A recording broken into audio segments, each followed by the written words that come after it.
বলছে এক ধরনের পিতলে তামা ও দস্তার পরিমাণের অনুপাত 5:2। এই ধরনের 88 গ্রাম পিতলে 4 কিগ্রা তামা মেশালে তামা ও দস্তার পরিমাণের অনুপাত কী হবে হিসাব করে লিখি। মনে করি পিতলে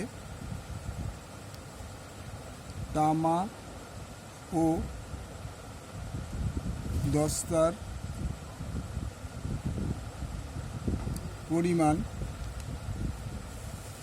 যথাক্রমে তামা হচ্ছে তোমার 5x কিগ্রা ও দস্তার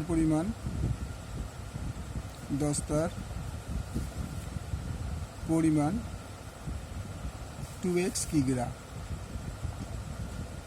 ঠিক আছে, এবার বলছে এই ধরনের 28 কিগ্রা পিতলে 4 কিগ্রা তামা মেশানো হলে, তাহলে সুতরাং 5x plus 2x is equal to 28 বা 7x ইজ ইকুয়াল টু 28 বা x is equal to 28/7, 4 × 7 28 equal to 4।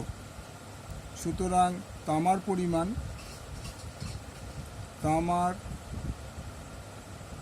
পরিমাণ 5x is equal to 5 × 4 equal to 20 কিগ্রা। দস্তার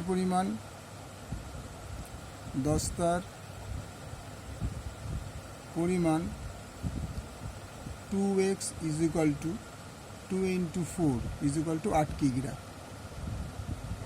তাহলে তামার দস্তার পরিমাণ বেরিয়ে গেল। এবার কি করেছে না 28 কিগ্রা পিতল 4 কিগ্রা তামা মিশানো হলো, তাহলে 4 কিগ্রা তামা মিশালে সুতরাং 4 কিগ্রা তামা পিতলে মেশালে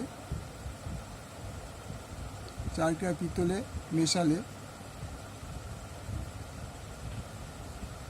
মেশালে তামার পরিমাণ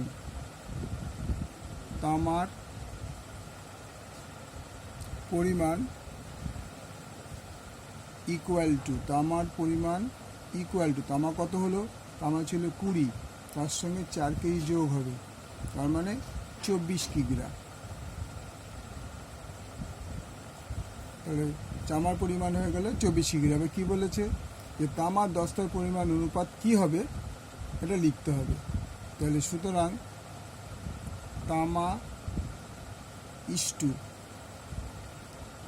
দস্তা ইকুয়াল টু তামা কত ছিল 24 আর দস্তা কত ছিল 8, তাহলে তামা বাই দস্তা ইকুয়াল টু 24/8, 8 × 8 3 × 8 24। সুতরাং তামা